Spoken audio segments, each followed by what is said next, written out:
Okay, good afternoon. My name is Thorin Tritter, and I'm the Museum and Programming Director at the Holocaust Memorial and Tolerance Center of Nassau County. I have the honor of welcoming you all to our annual Yom HaShoah Memorial Program. I wish you all good health at this difficult time and want to express my thanks for your support for this important event in our annual calendar. To get our program started, let me introduce the chairman of the Board of Trustees for the Holocaust Memorial and Tolerance Center of Nassau County, Steve Markowitz. Good afternoon, everybody. As Thorin said, I'd like to welcome you today to a very special Yom HaShoah program, different than any others we've ever done before. Most of all, I want to say I hope you're all staying safe and let you know that the center is there for you if you need anything. If anything, we can be of any assistance. HMTC is open for business. Our building may be closed, but I'm happy to say the staff is all back and working hard. We are delivering programs on a regular basis to adults and to students. And if you check our website and your email, you'll be seeing any notifications of these programs. We're doing virtual tours of our museum, everything to people, and to help to get through this terrible situation. For two reasons. One is history repeating itself in many ways. There were plagues down through the centuries, and somehow Jews got blamed for it. And we're seeing some of the same kind of rising anti-Semitism around the world. Related to the coronavirus, and it's given anti-Semites another reason to commit acts of violence and destruction, whatever. And it's more important than ever that we continue our fight against anti-Semitism and all forms of intolerance. And we've now seen recently efforts to exploit the coronavirus pandemic as a way to create more divisions between people based on their religion and race. We have to be standing out front fighting against that. I know all of you are isolated at home, bored, depressed, some of you living by yourselves particularly, and wondering how you're ever going to get through this. Well, just think about the Holocaust, people, what they went through during the Holocaust. We have survivors in our community and thousands others who survived and those who did not, who were hidden in closets, in basements, in attics, under pigsties, in caves, behind hidden walls for not just a couple of days or a couple of weeks, but for years, and they got through it. They were able to show the strength and the resilience to survive it. They didn't have telephones, they didn't have internet, they didn't have any means of communicating with anybody, didn't know where their next meal was going to be coming from, but they got through it. They had an enemy that was out to try to find them and kill them. And we have a different kind of enemy that's out to find us and kill us. But we've shown as a country, as a nation, that we can fight back against this. And I'm hoping that you will continue to do what you need to do to stay safe. And remember, HMTC is there for you. Thank you very much.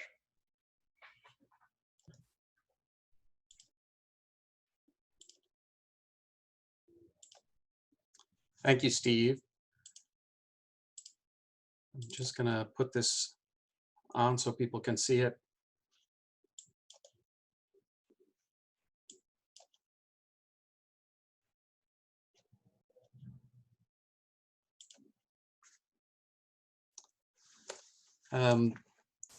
This week, we and institutions around the world honor the memory of the victims of the Holocaust as we mark Yom HaShoah, Holocaust Remembrance Day. This is one of 2 days each year that have been set aside specifically to recall the events of the Holocaust and the 6 million Jews who were murdered by a society of perpetrators who embraced hate and prejudice, and by a society of bystanders whose inaction enabled the genocide to happen. The first day each year comes in January, on the anniversary of the liberation of Auschwitz on January 27, 1945, a day that is recognized around the world as International Holocaust Remembrance Day. The second day every year falls this week this year, but it's officially set as the 27th day of the Hebrew month of Nisan. It was on that day, on the Hebrew calendar in 1943, the Jews in the Warsaw Ghetto launched their uprising against the Nazis. These two dates draw our attention to different aspects of the Holocaust. One, choosing to memorialize a day that marked the end of the most horrific death camp created by the Nazis and the beginning of an effort by survivors to make a new world for themselves and for their families. The second day that we remember today memorializes an effort by Jews to fight back against their oppressors, regardless of the unimaginable odds, to show that while the Nazis could kill individuals, they could not destroy the will and spirit of the Jewish people. Under normal times, we would be holding this program in our building in Glen Cove, and we would light 6 memorial candles to remember the victims of the Holocaust. However, these are not normal times. For this year, as we gather together online, the centerpiece of our program will be the reading of 6 passages, each representing a virtual candle, and each reminding us of a different set of victims. At the end of the 6 readings, I will invite all of you to join together and light a memorial candle in your own home and to sustain the memory of the victims of the Shoah.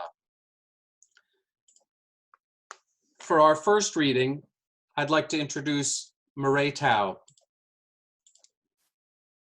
Hello, everyone. Thank you for coming. I light this candle in memory of those killed on the streets, in farms, in forests, and in their homes. The following comes from the diary of Anne Frank, who was killed in 1945 after the Nazis discovered her family, who had managed to survive in hiding for several years. She said, "That's the difficulty in these times. Ideals, dreams, and cherished hopes rise within us, only to meet the horrible truth and be shattered. It's really a wonder that I haven't dropped all my ideals, because they seem so absurd and impossible to carry out. Yet I keep them, because in spite of everything, I still believe that people are really good at heart." Thank you, Maril. I should say Maril is a survivor who escaped France just before it fell to the Nazis, and then along with her family crossed the Pyrenees mostly on foot and eventually got to America in 1940. Our second reading is going to be read by Maril Menage, a second generation of a survivor who serves as an educator and docent at HMTC. Maril. Good afternoon, everybody. Thanks for coming. I light this candle in memory of those killed in ghettos. The following poem, a tribute to child smugglers, was written by Henrika Lazwart in the Warsaw Ghetto.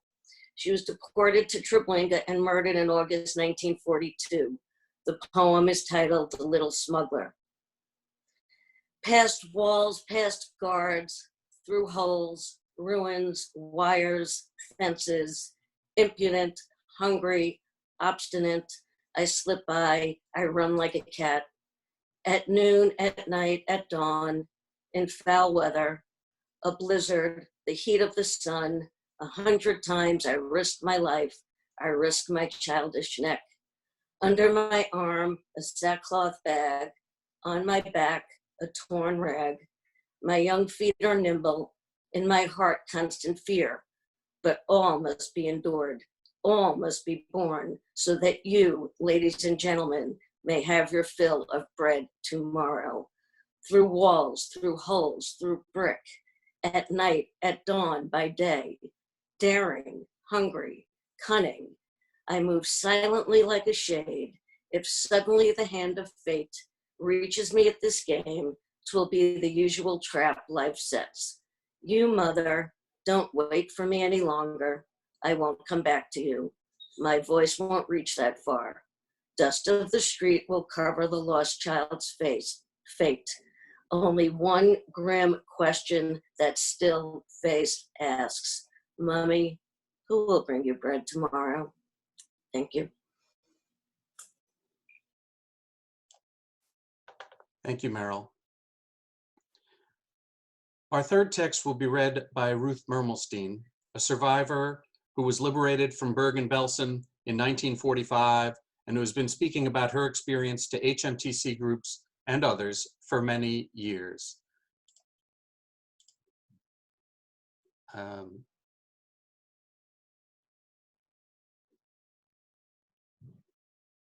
We seem to have lost Maril. I'm sorry, lost Ruth. Let me read it. Describing the events in Warsaw on April 20th, 1943, one of the leaders of the Warsaw Ghetto Uprising, Marek Edelman, writes, "In one of the attics, we are suddenly surrounded. Nearby, in the same attic, are the Germans, and it's impossible to reach the stairs. In the dark corners of the attic, we cannot even see one another. We don't notice Sivek Dunsky and Jungheiser, who crawl up the stairs from below, reach the attic, get behind the Germans and throw a grenade. We don't even pause to consider how it happens that Michal Klepviz jumps straight into the German machine gun firing from behind the chimney. We only see the cleared path. After the Germans have been thrown out, several hours later, we find Michal's body perforated like a sieve from 2 machine gun rounds."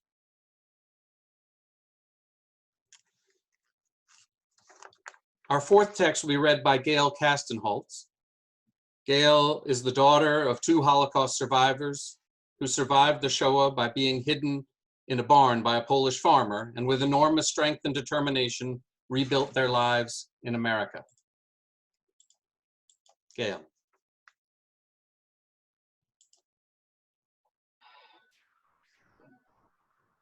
Good afternoon.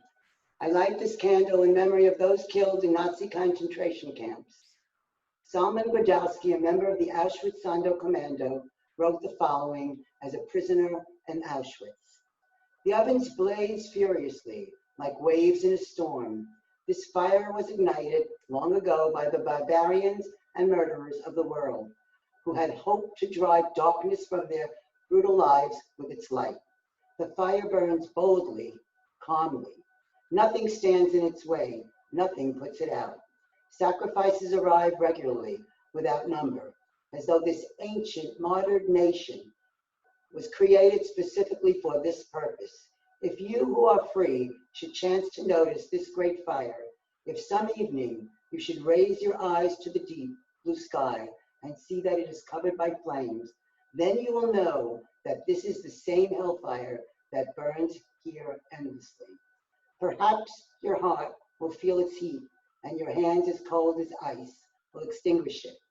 Or perhaps, your heart bolstered with courage, you will exchange the present victims of this never-ending inferno for those who first igniting it, that they may be consumed by its flames."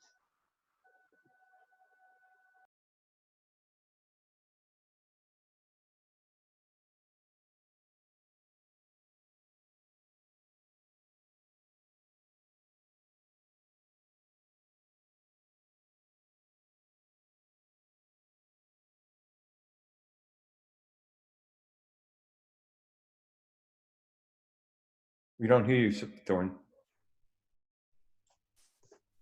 I'm sorry, to read our fifth passage, I'd like to introduce Sid Waxman. Sid is a second generation of a survivor who is a docent and educator at HMTC and the leader of a 2G discussion group. Sid. Good afternoon. I light this candle in memory of those killed in death marches. The following was written by a Hungarian poet and teacher, Miklós Ladóny, who was shot in November 1944 when he was too weak to continue on a forced march from the Bor copper mines in Serbia to central Hungary. The poem is entitled Forced March. A fool he is who, collapsed, rises and walks again, ankles and knees moving, alone, while wondering pain. Yet he, as if wings uplifted him, set out on his way, and in vain the ditch calls him back, who dare not stay?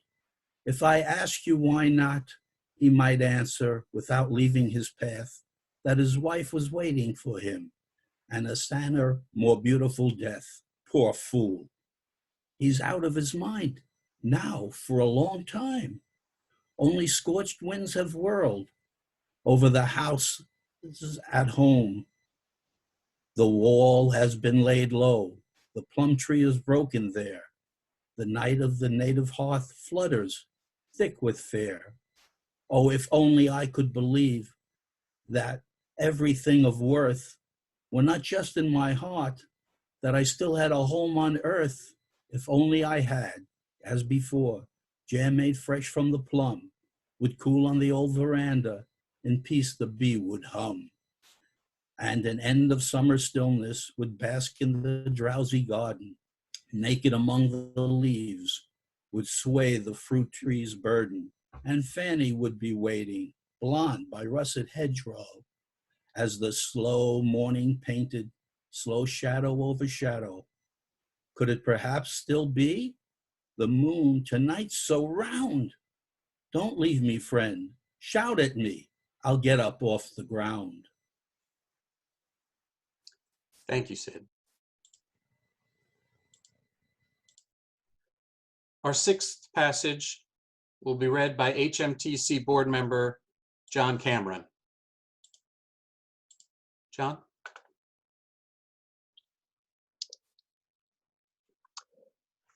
I light this candle in memory of all victims of Nazi atrocities.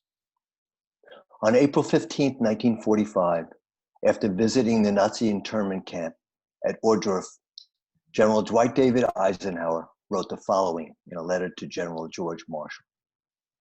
The most interesting, although horrible, sight that I during the trip was a visit to a German internment camp near Gotha.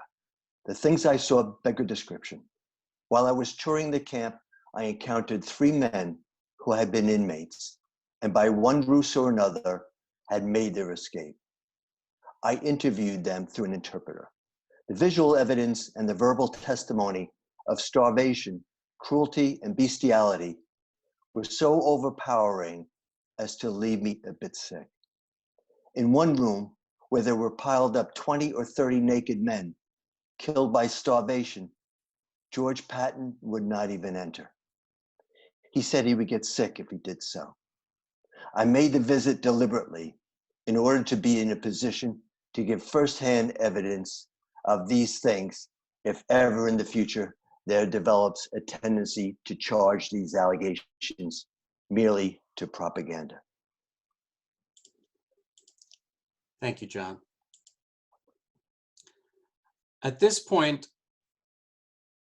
as we all observe from our homes, I ask that those of you that are able to take a moment and light a memorial candle to remember the victims of the Shoah.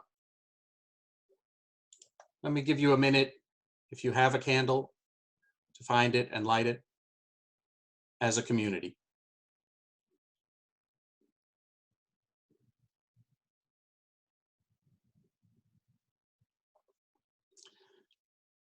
There are countless prayers, and melodies, and hymns that have been written in memory of the Holocaust. We are honored to have with us today Cantor Gitlin from Congregation Tefereth Israel in Glen Cove to chant El Malei Rachamim. Cantor? El Malei Rachamim שוכם במרומים, אמצא מנוחה נכונה, תחת כנפי השכינה,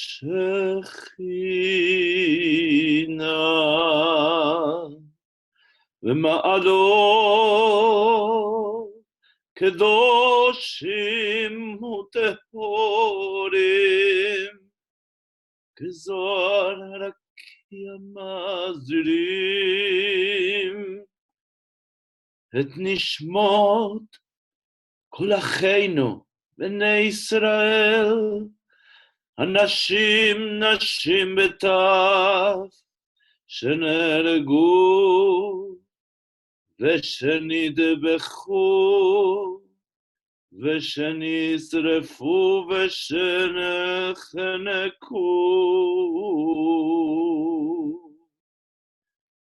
בגן עדן תהא מנוחתם. אנא בעל רחמים, אז תרם בסתר כנפיך לעולמים. וצרור בצרור החיים את נשמותיהם. אדוני הוא נחלתם, וינוחו ושלום על משכבותיהם, ונאמר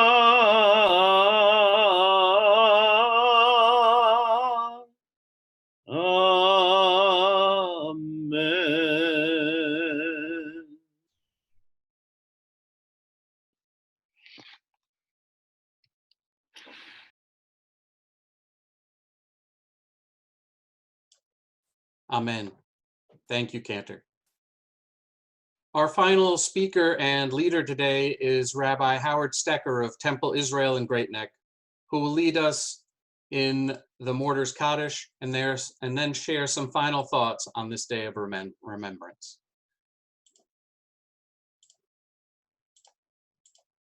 Rabbi. I invite everybody to join me in reciting the Kaddish in memory of those who perished during the Shoah. Yitgadal v'yitgadash shemei Rabba, ve'alma divra kirutei ve'yamlich machutei, v'chayechon uvyomechon uv'chayei dechol beit Yisrael, va'agala uvizman kariv imru amen. Yehei shmei Rabba mevarach le'alam ulomei omaya.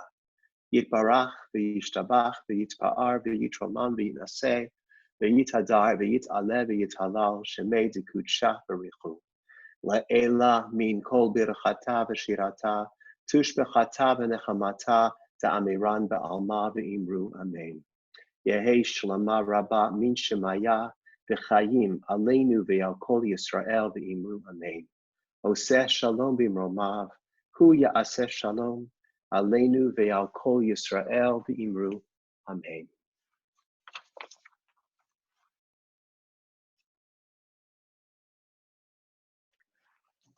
Friends, I'm honored to be part of this ceremony of commemoration, and I do want to acknowledge all of the work that the center does to address the legacy of the Shoah in a way that honors the victims, that honors the survivors, and that also brings the lessons of the Shoah out into the community today. Why do we encourage survivors and their children and their children's children to tell these stories? I would suggest that there are two reasons. The first is to provide validation. We want to make clear to those who experienced the horrors of the Shoah and to their families that these events actually happened, that we value the telling of these stories, that we recognize the horror that these people have experienced. We do that in so many ways, not just on Yom HaShoah, but all year round. We do it through the work of historians like Deborah Lipstadt, who has devoted so much of her life to fighting against sinister Holocaust denial. We do that through the novels of authors like Thane Rosenbaum and the Israeli author David Grossman, the American author Joyce Carol Oates, who have dedicated themselves to memorializing the stories of survivors and the stories of those who did not survive so that they can become part of the public and the communal record. There's a second reason, I believe, why we encourage these stories to be told. And that is because we hope that telling the stories will lead to transformation. Elie Wiesel delivered a stirring address at Yad Vashem in 2008 at the opening of the History Museum. And he said, "My good friends, why do we tell these stories? We never told the stories to make people weep. That's too easy. We never wanted pity. If we decided to tell these stories, it is because we wanted the world to be a better world." Elie Wiesel hoped that sharing his story and encouraging the sharing of other stories from the Shoah would actually help to make the world a better world, because it would allow us to hold up the collective narratives of the Shoah and to understand how those stories, how those narratives could help to illuminate a better path, so that we could respond to persecution and discrimination and bigotry when we see it, so that we could use the stories of the past to hopefully help us through our listening and through our actions to illuminate a more fair and brighter future. So I say to all of us, let us continue to hear these stories told directly by the survivors, but also increasingly told by their children, their children's children, and all of us who bear witness to these stories. May all of the stories of the victims and of the survivors continue to bring each of us blessings, and may they help to illuminate a brighter path for the Jewish people and for all humanity. Amen. Amen.